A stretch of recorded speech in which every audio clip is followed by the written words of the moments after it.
Hi, I want you to say with me, I am enough. I am enough today, right now, in this current body, in my current health. And if you have stories that are really painful, meaning I remember when I had to buy a different pant size and it sucked, and I don't want to do it again, so I'm going to do everything I can to not do that.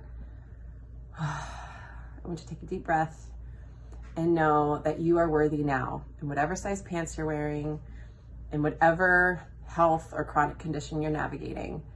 I know it might feel really difficult, and feelings are temporary, and this too shall pass, and you are amazing now. You are enough now. I hope this helps. Say it out loud to yourself.